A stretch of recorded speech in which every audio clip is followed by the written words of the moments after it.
आज 27 फेब्रुवारी म्हणजेच मराठी दिन. त्यानिमित्ताने आम्ही 4थी गच्या विद्यार्थ्यांनी एक छोटीशी नाटिका सादर करत आहोत. संघ आहे एका 8वीच्या वर्गातील संपदा नावाची मुलगी शाळेतून घरी परतली आहे. सोबत तिची मैत्रीण गौरी देखील आहे. संपदा पाहून तिची आई चौकशी करते. संपदा, संपदा, अगं काय झालं? अशी का दिसतेस? शाळेत मैत्रिणींशी काही भांडण वगैरे झालं का? नाही, भांडण वगैरे काही झालं नाही. नाही काकू, आमच्या दोघींचंही भांडण वगैरे झालं नाही. मग अशी नाराज का दिसतेस? अगं सांग ना, काय झालंय ते? अगं आई, काल आमच्या बाईंनी एक मराठीचा गृहपाठ दिला होता. साहित्यांचे प्रकार लिहून आणा म्हणून. मम्मी घरातील चमचे, कपडे, खुर्च्या, भांडे अशी घरातील साहित्यांची यादी करून दाखवली. तर बाई म्हणाल्या, असं कोणी लिहितं का? साहित्य हा भाषेचा एक प्रकार आहे, त्याची नीट माहिती करून घे आणि ते लिहून आण. अगं एवढंच ना, मग त्यात नाराज काय व्हायचंय? चल, मी तुला भाषेतल्या साहित्यांच्या सर्व प्रकारांची ओळख करून देते. हे पहा, इकडे कोण कोण आले तुझ्या भेटीसाठी? संपदा, संपदा, ओळखलंस का ग मला? नाही. कोण आहात तुम्ही सर्वजणी? मी नाही ओळखलं तुम्हाला.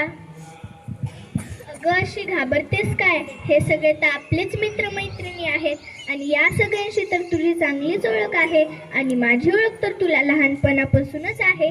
मी आहे कथा. गोष्ट हेच माझं दुसरं नाव. आपली ओळख ती कशी काय? अगं आईच्या आजीच्या तोंडून इसापनीती, पंचतंत्र अशा अनेक गोष्टी ऐकल्या असतील ना, आणि ऐकत ऐकत वाचायची ही सवय लागते ना. हो, आता मला आठवलं. कोल्हा, उंदीर, ससा, कासवाच्या गोष्टी आजी आम्हाला सांगायची. आणि बरं का संपदा, आकर्षक सुरुवात आणि परिणामकारक शेवट हेच माझे वैशिष्ट्य. परिकथा, साहसकथा, बोधकथा, विज्ञानकथा हे माझे उपप्रकार आहेत.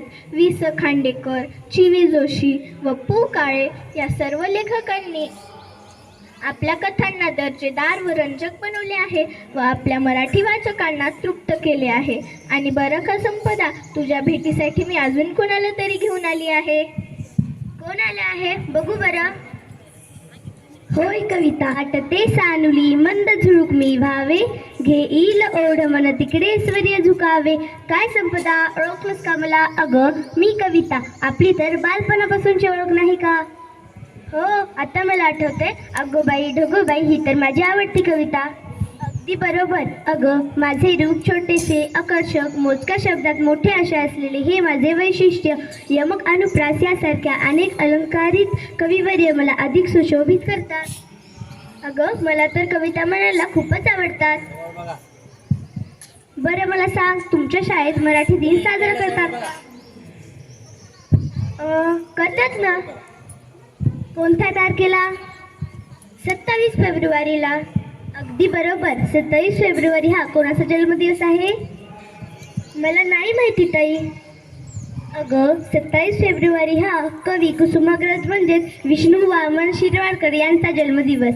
यांच्या विशाखा या काव्यसंग्रहाला मानाचा ज्ञानपीठ पुरस्कार मिळाला. आणि एवढंच नाही तर कथा, कादंबरी, कविता या सगळ्यांचं एकत्रीकरण म्हणजेच नाटक. चल तुला दाखवते नाटक म्हणजे काय ते.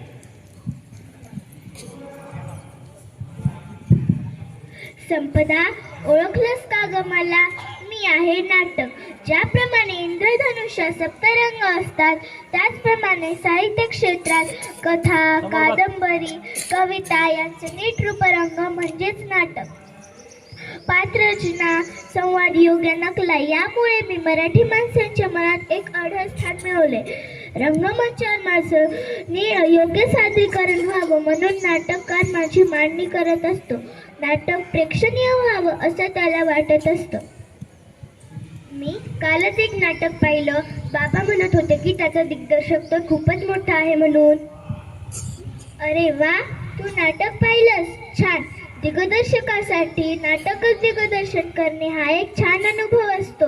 तुला माहीत आहे का की मराठी भाषेत पु. ल. देशपांडे, प्र. का. अत्रे, वसंत कानेटकर या दिग्दर्शकांनी मला नटवलं आहे.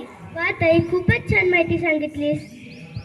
आता मी तुला साहित्यातील पुढच्या प्रकारची ओळख करून देते. संपदा, इकडे पहा, मी चरित्र. मी थोर व्यक्तिमत्वाचा लेखकावर प्रभाव पाडते आणि त्या प्रभावामुळेच मी जन्माला येते. मी आहे संघर्षमय, कर्तृत्व संधीचे सुवर्ण संधीत रूपांतर करणारी. आणि बरं का संपदा, सामान्य लोकांच्या धारणा माझ्या संपर्कात आल्यामुळे बदलतात. रणजित देसाई, बाबासाहेब पुरंदरे अशा लेखकांनी मला पुढे आणलं. आणि बरं का संपदा, मी एक छोटंसं रोपटं लावले. थांब, मी तुला त्याची ओळख करून देते. हो ताई. संपदा, मी आत्मचरित्र, चरित्राचा एक प्रकार. चरित्र आणि आत्मचरित्र यातील फरक माहिती आहे का ग तुला? नाही, मला नाही माहिती ताई. चरित्र म्हणजे काय? लेखकाने एखाद्या थोर व्यक्तीच्या आयुष्याचं यथार्थपणे केलेलं वर्णन. आणि आत्मचरित्र म्हणजे त्या व्यक्तीच्या जीवनात आलेल्या विविध घटनांचं, प्रसंगांचं, भल्याभुऱ्या अनुभवांचं वर्णन त्यात असतं. आणि अशा प्रकारे मी साकारला जातो. स्वातंत्र्यवीर सावरकर, डॉक्टर बाबा आमटे असे अनेक नावाजलेले चरित्र मराठी साहित्यात आहेत.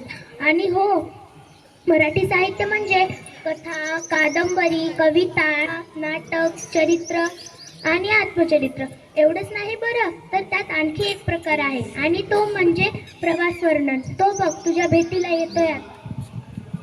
अगं संपदा, तुम्हाला ओळखलंस का? मी तुला दूरदूरच्या गावी, देशी फिरायला घेऊन जाणारी. एखाद्या ठिकाणाहून आल्यानंतर प्रवासातील प्रेक्षणीय स्थळांची, ठिकाणांची माहिती रोचक व मुद्देसूद मी जशीच्या तशी वाचकांपर्यंत पोहोचवते. ही माहिती रट्टा कंटाळवाणी न होऊ देता रोचक मनोवेधक भाषेत मांडणं हे लेखकांचं कसब. लेखक त्या ठिकाणाच्या माहितीवरच स्वतःचे अनुभव, निसर्ग सौंदर्य, व्यक्तिविशेष याची सुरेख मांडणी करतो. हो ताई, आता मला समजलं मी तुझ्या साह्याने कोठे कोठे फिरायला जाऊ शकते ते. अगदी बरोबर, हेच माझे वैशिष्ट्य. मला गंगाधर गाडगीळ, पु ल देशपांडे, नीना प्रभू अशा मोठ्या लेखकांनी आपलंसं करून प्रसिद्ध केलंय. किती छान माहिती सांगितली तू, आणि या सर्वांनी पण किती सुंदर माहिती सांगितली. संपदा, या सर्वांनी तुला त्यांची माहिती सांगितली, वैशिष्ट्य सांगितलंय, पण तुला इथेच थांबायचे नाही. तुला अभ्यासही करायचा आहे. आता तू तुझ्या प्रवासाला जा, मी माझ्या प्रवासाला जाते. समजले? मी अभ्यासाला लागते. माझं ज्ञान पण वाढेल, मी निबंध लिहील, माझं ज्ञान पण वाढेल आणि माझं लेखनही सुधारेल. चल ग गौरी, आपण दोघे मिळून अभ्यास करूया. काय मंडळी, तुम्हालाही आज कळले असते ना साहित्यांचे प्रकार. आज आमच्या संपदेला सुद्धा साहित्यांचे प्रकार म्हणजे काय कळलं आणि तिच्या आनंदाला पारावार उरला नाही. का सांगू?